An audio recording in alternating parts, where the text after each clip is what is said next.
Duke Williams has a big day, and we say, get rid of Zay Jones. Welcome to Billievers Talk. My name is Joe, and welcome to the Monday, day after post game of the game between the Buffalo Bills and Tennessee Titans. Yesterday, Buffalo Bills going 4-1, heading into the bye week. Before we get into all of it and the breaking news, of course, I want to remind everyone, hit that subscribe button, guys. Subscribe to Billievers Talk, as we will keep you up to date on all things Buffalo Bills news. Not only do we keep you update on Buffalo Bills, but if you follow me on social media today, you know I was watching the Sabres game, looking to go 3-0. Last I saw, Sabres down 3-2. But I wanted to get on here to give you guys the breaking news. Of course, Zay Jones traded to the Oakland Raiders for a 2021 fifth round draft pick. So the Oakland Raiders trade for Zay Jones and give up a 2021 fifth round draft pick, according to Chris Mortensen. Guys, this news just broke probably about an hour or so ago, so kind of big news.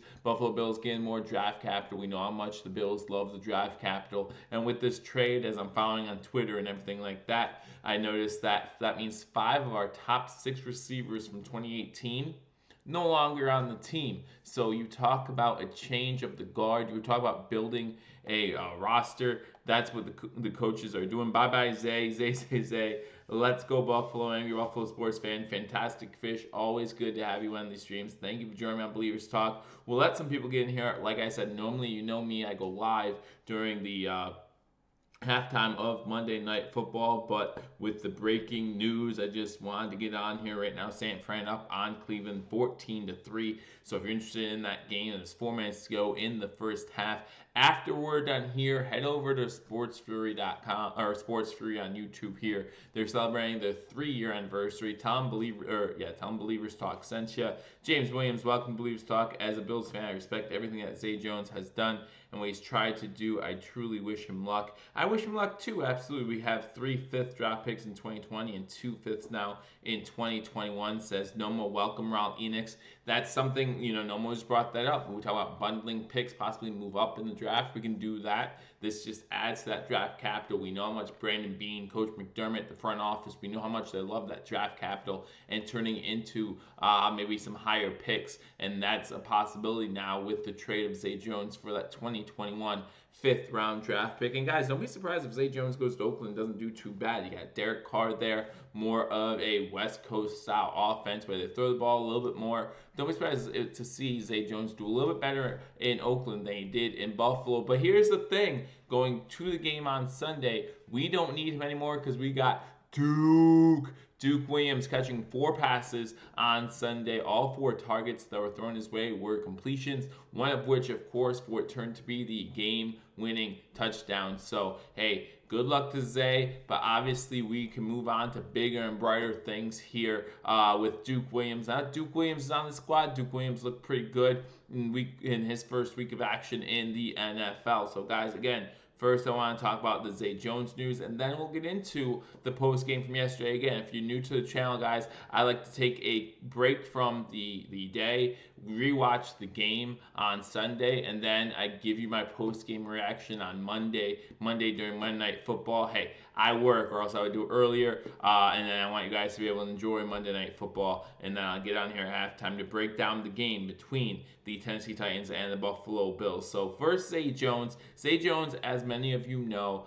I have a big problem with that trade. Ronald says, let me know in the comment section if you like or dislike the trade. Some people were saying that we couldn't get a fifth for Zay Jones anymore, and it looks like we did. So I'm not sure how much I like this trade, but you're talking about having 7 wide receivers on the active roster. We don't need that many wide receivers, and now it opens up another roster spot, which is something else that Buffalo Fanatics brought up on Twitter when I was looking by.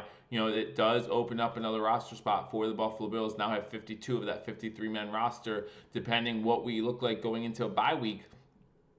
Can we get some of these players healthy, right? We saw Cody Ford go out. Ty Nsekhe was out. We saw Mitch Morse go out yesterday. So there are some questions at offensive line. Maybe need a little bit more depth there. Can't believe I'm saying that with all of the offensive linemen we signed during the offseason, but it never hurts to get some extra depth. So maybe we'll see us trade for another offensive lineman, maybe pick up an offensive lineman in free agency. That does mean, however, that we have a 52-man roster. Obviously, we have that extra roster spot, so we'll see what happens there. So Zay Jones, so far for the Buffalo Bills this season, has 7 catches on 18 targets, no touchdowns. So it's not exactly sad to see him go. Not a lot of production from Zay Jones. And I just did a video last week, guys, about whether we should move on from Zay Jones or if we should give him more of a chance. Obviously, the Buffalo Bills front office had made their mind up at that point, and they decided it is time to move on from Zay Jones.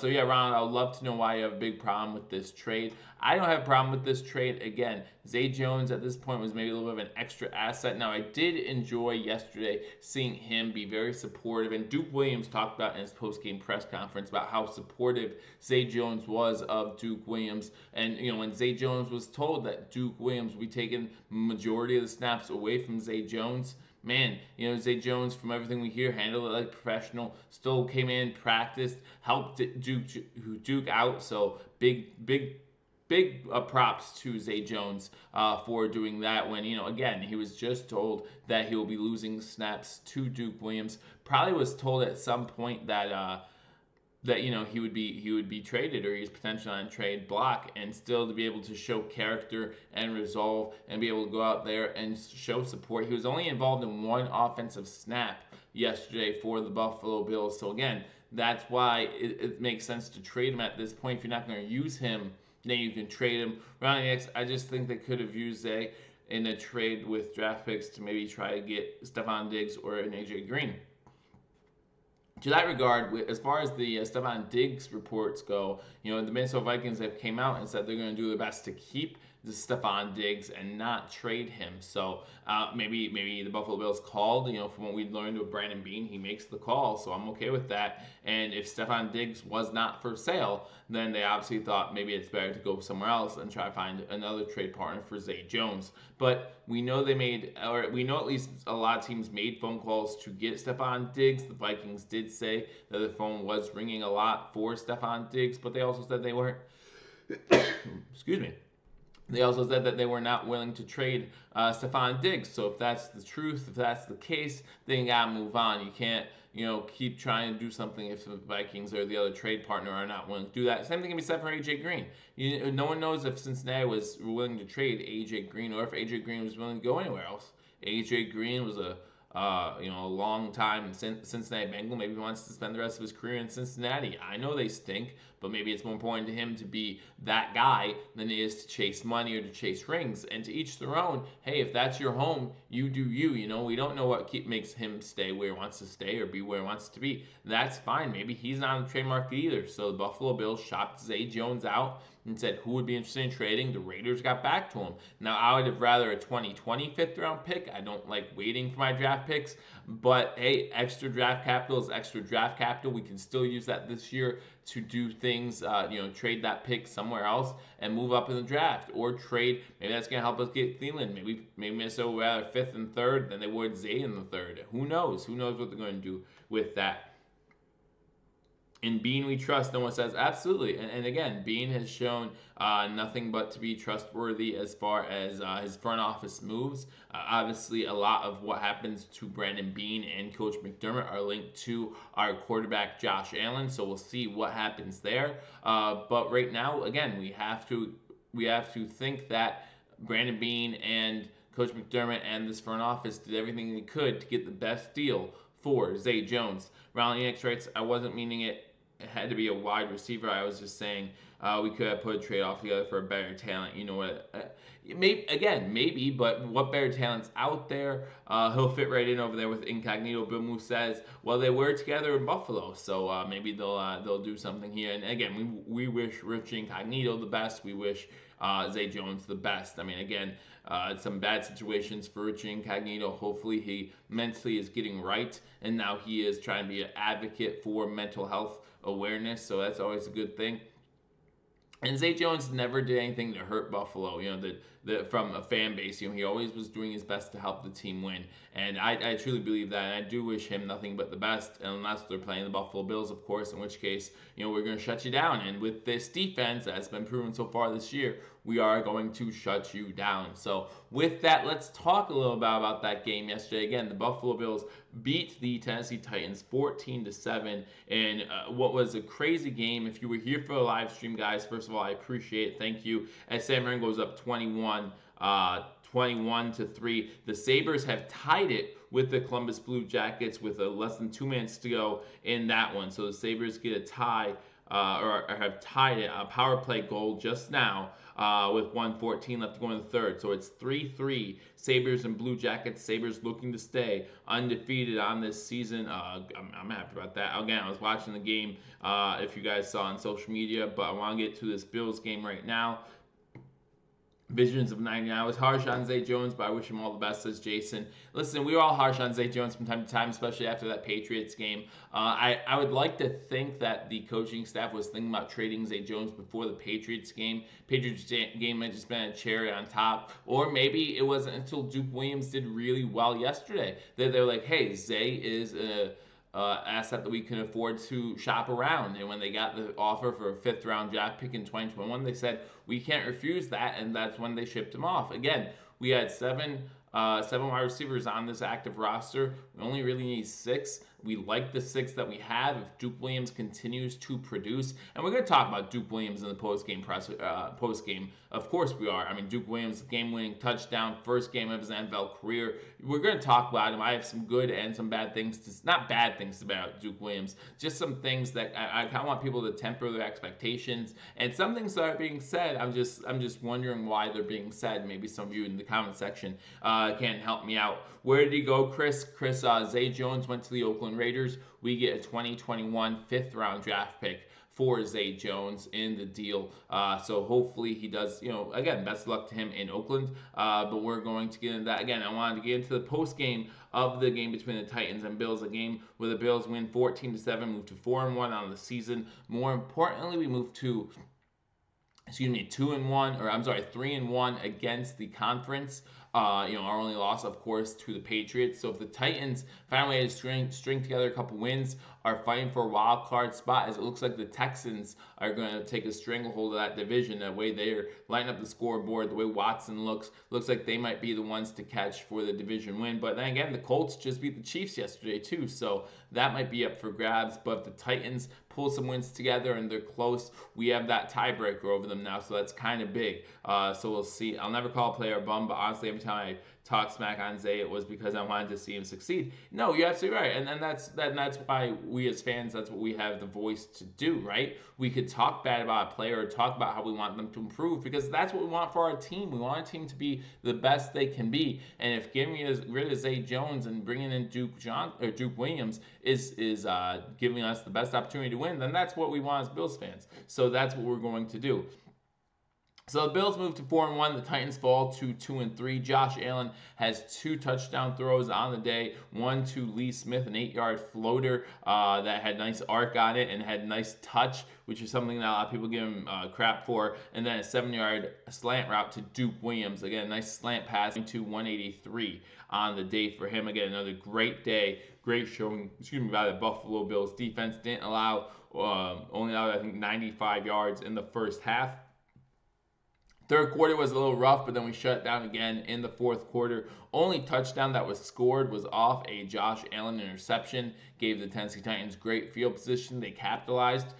Derrick Henry, even though he didn't get over 100 yards on the day, still had some good numbers. Was tough to bring down. He put up Derrick Henry type numbers, and he scores the touchdown, going 20 rushes for 78 yards and that 1 touchdown there. But going over to the Buffalo Bills side again, Josh Allen 23 of 32, 219, about 70% passing for Josh Allen. And again, I talk about this stat every single time it happens. Josh Allen is now 6-0 when throwing for over 60% completion percentage. 6-0 when throwing for over 60%. So, a lot of people are giving him a hard time, saying he needed to work on his completion percentage, and obviously he's done that. We know that the New England game was rough for him, but we look at the stats, and his completion percentage in the last this season is a lot better than what was last season at this time. So again, congratulations to Josh Allen getting this team to win. Frank Gore, 3 home games in a row after the nice rested bye week. Absolutely, we got Miami, then Philly, and then Washington. I'll be at that Eagles game, guys. So again, if you plan to attend that Eagles game,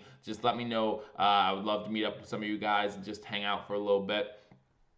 Frank Gore, 14 runs for 60 yards. The story about Frank Gore, however, is when he got those 60 yards. A lot of those 60 yards came in the fourth quarter. Great job by him getting some huge first downs to wrap up this game. Of course, the play action to him. Titans go ahead and squeeze on him, thinking that he has the ball. Josh Allen with a run to the left for the final first down. Great play call by Brian Daboll, as he knew the Tennessee Titans defense would be focused in on Frank Gore, and he just runs Allen to the left-hand side, gets the first down. Allen slides down.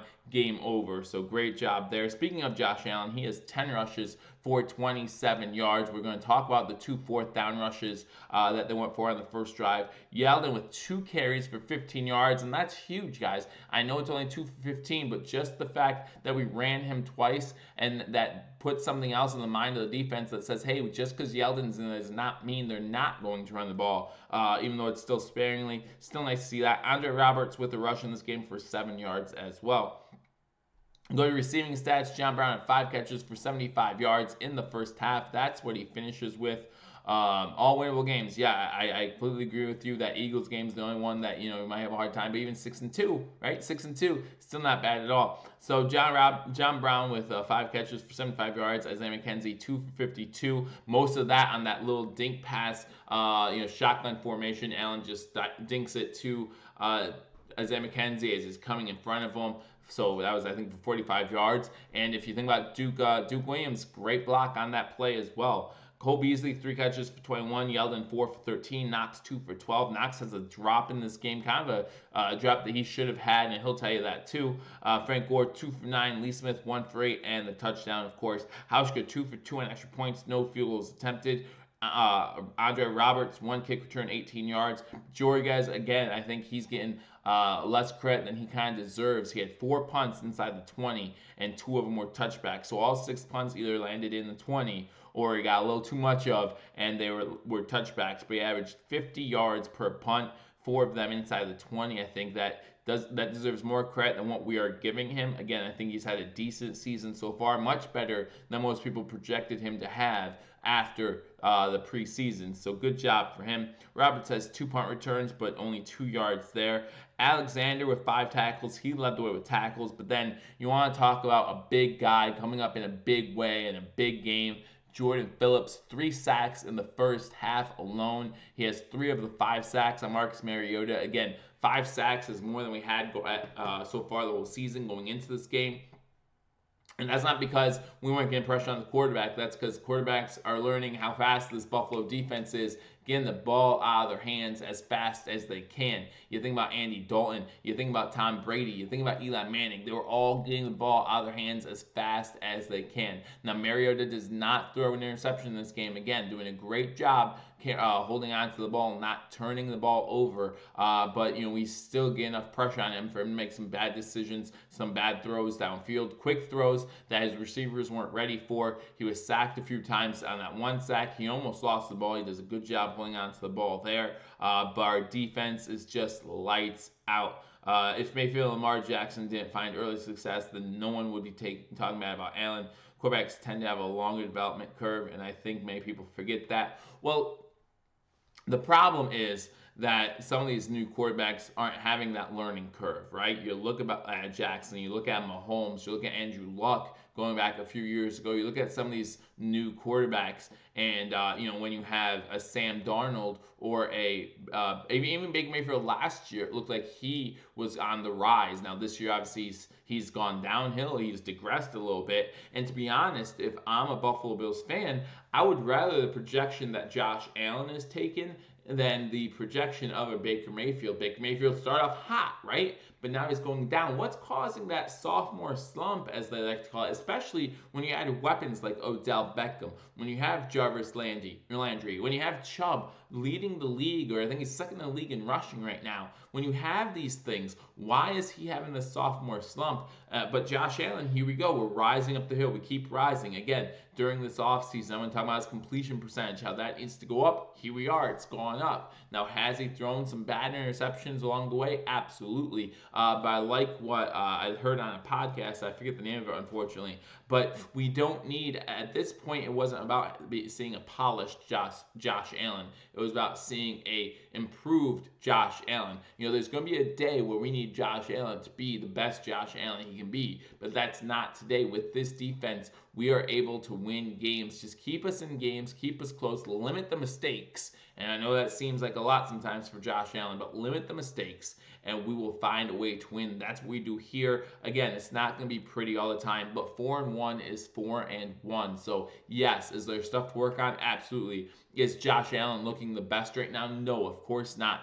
Do we have enough information on Josh Allen to say he's a bust or that he is a boom candidate? No, we just know that Josh Allen right now is our quarterback, and we're going to ride with him as long as we have to until we either see that progress that we want to see or he dives off and we wonder what could have been for Josh Allen. But we have plenty of years left to figure that out. Again, this past Sunday, yesterday, was his 16th start. We have him for another 2 years at least after this year. And then obviously we have that 5th-year option. So still plenty of time to figure out what's going on with Josh Allen to see if he is the long-term quarterback of the future, or if we can still do better and find better suitable quarterbacks in the draft. So talking about some positives from this game yesterday. Again, I really like the game by Frank Gore. I mean, 14 carries for 60 yards doesn't sound like a lot, but he's our closer, right? He closes out the game in the 4th quarter. I think you have to give him credit for that.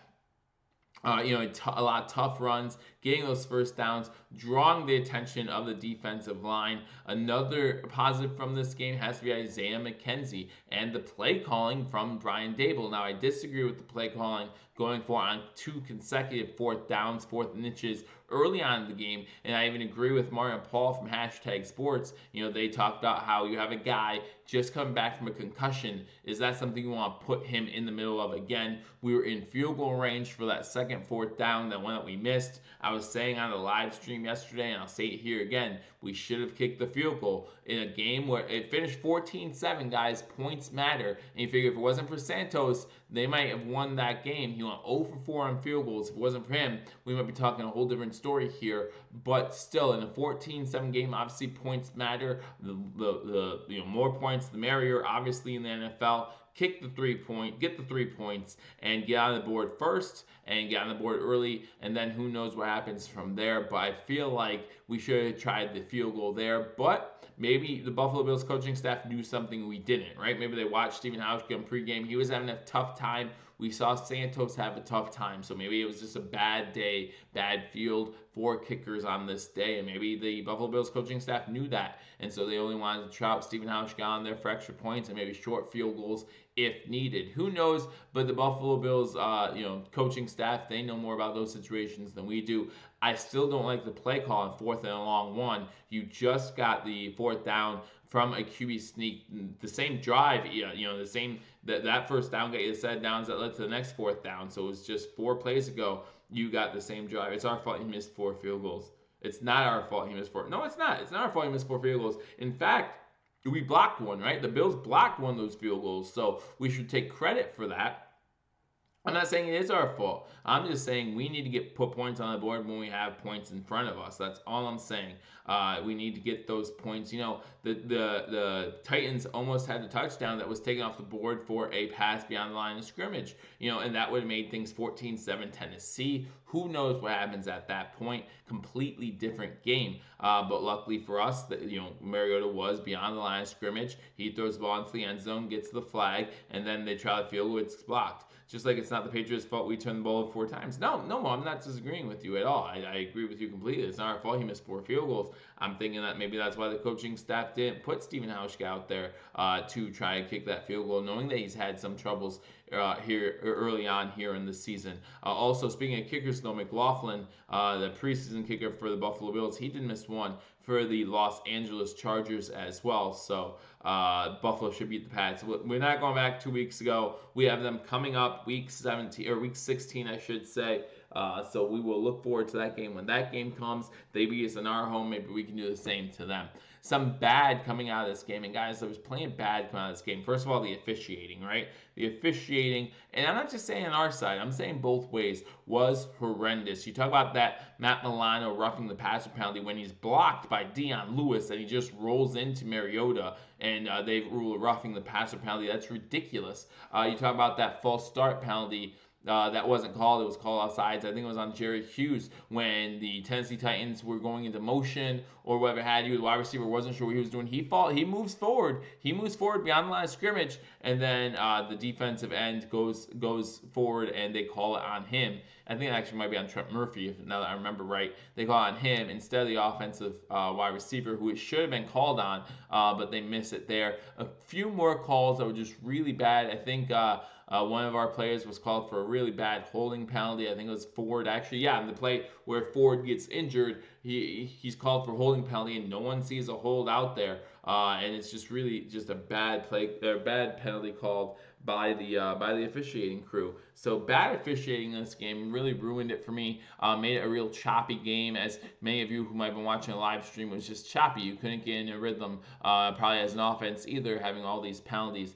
Breaking news: Rick Rarick, Zay Jones was traded to the Oakland Raiders. So that's my breaking news. Probably broke about 2 hours ago now. But I wanted to get on here. I don't think anyone else in Bills Mafia has reported it yet on YouTube. I wanted to get on here, report that, and also do my post game like I normally do on Mondays during halftime on Monday Night Football. But Zay Jones traded to the Oakland Raiders for a 2021 fifth-round draft pick. Let me get to some scores. Like I said, the Sabres tied it up here just recently, and the Sabres lose in overtime, but they still get the point, so they're now 2-0-1 on the season. Columbus gets the win, and then at halftime, the San Francisco 49ers up 21-3 on the Cleveland Browns. So I hope to have you back there shortly. But yeah, Rick, the breaking news is Zay Jones was traded to the Oakland Raiders for a 2021 fifth-round draft pick. This now means the Buffalo Bills have 52 men on their active roster, have that extra 53rd spot. Who knows what they're going to do with that this time? Again, could use it for offensive linemen. Maybe there's still a trade in the mix somewhere that we don't know about, but it comes at a good time going into our bye week. Then that leads me into some of the other bads from this game. Man, there were a lot of injuries for the Buffalo Bills in this game. Now, some of them, the players came back, like Poyer came back into this game. I think some others came back into this game. But man, there were some injuries. Cody Ford went out in this one. Mitch Morse went out in this one. Like I said, Poyer went out in this one. There were some big injuries in this game, and just happy that most of them were able to either get back in the game or look like they're not serious injuries. A bye week will do them well. Devin Singletary obviously was inactive today or yesterday. Yeah, Ty and Seki inactive yesterday. So if you talk about Cody Ford getting hurt and then Ty and Seki on top of that, made it for a rough day on the offensive line. I thought the offensive line did pretty well overall. They did allow 4 sacks on Josh Allen, but knowing that was mix and match for a lot of the day, I thought they did pretty well. I know Bates got beat a few times on the offensive line, so maybe we look to move him, or maybe we just inactivate him and bring someone else up from the 53-man roster. Thanks for the good news. Rick said, hey, I'm glad we got some draft capital for Zay, even if it's a 5th rounder. Better than nothing. Duke Williams had a great day, obviously, yesterday. 4 for 4, I believe he was. 4 targets, 4 receptions, and again, that touchdown. And yeah, Zay Jones, that 5th rounder, is in 2021, so we have to wait a little bit for it. But we never know what the Bills, the front office, is looking to do with that pick. Hopefully they have some ideas, probably have some ideas what to do with that 5th round pick. maybe we'll equal some better draft capital later on, because as Nomo said, we have 3 5th-rounders this year, 2 in 2021. So obviously we can use that capital to hopefully do some things with it other than sticking in the 5th round. Although if you look at the Buffalo Bills history in the 5th round, recent history, man, it's looking pretty good for us with Foshan. Is it Foshan Joseph? I think it is. And then with Matt Milano as well, some good 5th-round picks there. So maybe we want to stay in the 5th round and get some more great talent, great steals in the 5th, but we'll see what happens with those picks.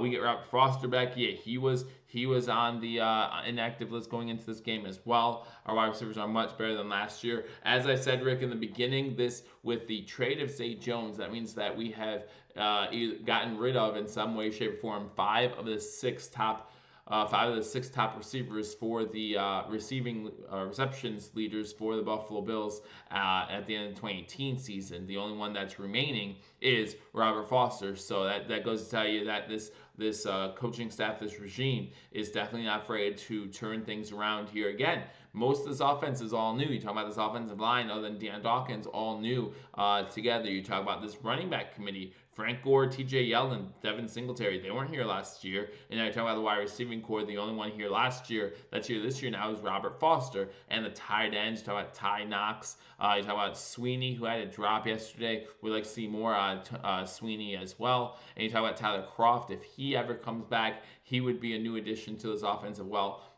So a completely new offense for Josh Allen to learn with new players. I don't think he's doing as bad as some people might have you think. In fact, he has the Buffalo Bills 4-1, tied for the 2nd best record in the AFC. So not a bad way to be, tied with the Kansas City Chiefs for the 2nd best record, only behind the evil empire, the New England Patriots. Hopefully we can get them back later in the year for what they did to us. But guys, if you aren't following me, again, hit that subscribe button, like this video, guys. Hashtag Sports Believers Talk, teaming up to give you the best play-by-play and reaction coverage. I was live yesterday for the game between the Buffalo Bills and Tennessee Titans. I'll be live after the bye week to give you the game between the Buffalo Bills and the Miami Dolphins. They will be live to give you the game between the Buffalo Bills and the Philadelphia Eagles. So if you're not subscribed to Believers Talk, hit that subscribe button, like this video, comment. Again, I'm answering some comments by Rick and Nomo over in the comment section. Let me know what you think about the trade of Zay Jones for that 2021 5th round draft pick. And let me know what you thought about this game overall against the Tennessee Titans. Again, the most important thing, we get the W, right? That's the most important thing. Duke Williams looks pretty good. The connection between Josh Allen and Duke Williams, again, 4 targets, 4 receptions, and the touchdown. Not too bad. Still trying to get the tight ends involved. You got the touchdown to Lee Smith. Again, Knox with 2 catches, had that drop on the sideline as well. He'd like to catch that. Some other tight ends getting some action. Sweeney had some action as well. So maybe we get Tyler Croft back. We can even do more with the tight ends in this offense. We have some wide receiver sweeps and things like that to trick the defense up a little bit. Again, not a fan of those 4th down calls, but for the most part, happy with Dable's play calling, especially in the second half of this one, to get us the victory. Again, this defense is going to keep us in game. You want to talk about games, and you don't want to talk about something good about this game yesterday. This defense, again, just stands by itself, right? Again, probably the best defense in the league. We had no interceptions, but we did have 5 sacks, 3, of course, by Jordan Phillips, filling in that defensive tackle, filling pretty big yesterday as he gets 3 sacks on Marcus Mariota. Great job. Might have gotten away with a face mask on that first one, but hey, we'll take it. Again, the refs did not do well for either side, I thought, in this game, and they still had about 30 penalties in this one, so still kind of ridiculous. Again, a very choppy game because of the penalties, but the Bills go to 4-1 on the NFL season going into the bye week. Again, guys, if you're not following me on Twitter, go follow me on Twitter, link in the description below. I have a poll out asking you what game you want me to do this Sunday. I'll do live play-by-play reaction to a game. I know the Bills are on a bye. That does not mean we get a break here on Believers Talk. We will continue to give you the breaking Buffalo Bills news. Again, breaking news today, Zay Jones traded to the Oakland Raiders. We'll also keep you updated on the Buffalo Sabres. They lose today, but still 2-0-1 on the early season. Still have 3 games, and all 3 games they at least got a point, so that's a good streak. We want to keep going into that 4th game. Ralph Kruger probably not too happy with this game. If you watched any of this game. The Sabres were definitely sloppy in the first period, led to a 2-0 lead for Columbus off the gate, and then we lose in overtime. So not able to come back completely from this one, but we still saw some good things. Skinner gets a nice goal in there as well. So we'll see what happens with the Sabres, but we keep you updated on all Buffalo sports news. Again, Buffalo Bulls football losing an overtime game Saturday, a tough one. Buffalo Bulls basketball just getting ready to get tipped off, so we're excited about that, and we hope that you guys join us for all of us. Daniel comes in. A move at wide receiver was inevitable once they brought up Duke. Yeah, and that's what I was saying earlier. I don't know if the Zay Jones stuff started a while ago and they were looking for a trade partner, or once Duke Williams did well, if the Buffalo Bills front office were like, hey, if Duke can do this well and perform at this type of level as a starter, then we can get rid of Zay Jones, or we can get rid of Robert Foster. Let's put them on the trade block, see what we get. And this was the offer they got. And it's okay. I think a fifth rounder, even though we have to wait a year, not bad for Zay Jones, a guy who, again, only has 7 receptions on the season, no touchdowns, not producing all that much for Buffalo. And that's what matters. So a lot of guys will look at this trade, and if Zay does well this season for the Oakland Raiders, like, oh, that's what we could have had. No, what matters is how is he producing for your team. And Zay wasn't. Whether you like Zay or hate Zay, I personally liked Zay. I was on that hill for a long time talking about how I think we should give Zay a chance. But at the same time, he just was not producing. Now, is that Zay Jones' fault? Is that the play calling's fault? Is that the connection between Allen and Zay Jones? It could have been a combination of all three. Maybe once Zay Jones gets with Derek Carr, John Gruden, they'll click like that, and then all of a sudden you'll see the numbers reflect that. But that's not what was happening here in Buffalo, and that's why we needed to get rid of him. That's why we needed to trade him. All that matters is the production for the team you are on. How are you producing for the team that you are on? Not what you can do for other teams. The Bills, Brandon Beane, Coach McDermott, all of them, they need to worry about what's best for the Buffalo Bills. And what's best for the Buffalo Bills at this time was to have an open roster spot. We don't need those 7 wide receivers, especially with, as one of my commenters mentioned, especially with Foster coming back after the bye. We don't need that roster spot to be a wide receiver. So let's open up the roster spot, which to me is just as important as a draft pick right now. And also get a draft pick for, again, someone who's not being utilized on this team the way he could be. That's a great deal for the Buffalo Bills, no matter how you slice it. And again, who knows what they're going to turn this 2021 fifth-round draft pick into. As no one said, we have 3 fifth-round draft picks in the 2020 draft and 2 in the 2021 draft. But again, guys, we're going to give you all the play-by-play this season between #sports and Billievers Talk. So if you subscribe to me, go over to #sports, subscribe to them as well. Link to Sportscaster down in the description below. Also teaming up with BewareTheStampede.com. BewareTheStampede.com, a Buffalo Bills fan-run webpage. Go there for all your Buffalo Bills news, whether you want roster information, salary cap information, or whether you want to talk about the Buffalo Bills Hall of Famers and what their resumes were, or stadium info. You can find it all right there on BewareTheStampede.com. So check that out as well. And we do have some writers on there writing some fantasy news on there and some other news. So go on there and you'll be happy with the content, I'm sure of that. Notice they traded Zay late in the day today after the coaches had finished talking to the media. Give the team the whole bye week to get used to the move. Absolutely, and the sooner you can get the move done, the better, right? And maybe that's why we moved so fast. Maybe we didn't hear some offers that other teams would make. I don't know. But the sooner you get used to that, the sooner you get the team acclimated. Even if I expect us to bring in that 53rd guy pretty soon as well. So don't be surprised if you see me have another video maybe tomorrow breaking that news for you as to who the Buffalo Bills have signed for that 53-man spot. Because again, we're going to cover it for you right here on Billievers Talk. So make sure you hit that subscribe button, like this video, leave a comment if you're watching this on the playback. Again, always happy to get back to my subscribers and just my commenters. I look forward to talking to you all soon. Enjoy the second half of Monday Night Football as the San Francisco 49ers are up on the Cleveland Browns 21-3 at halftime. Enjoy the second half. I'm going to enjoy the second half, and I look forward to talking to you all soon. Until I do, go Bills.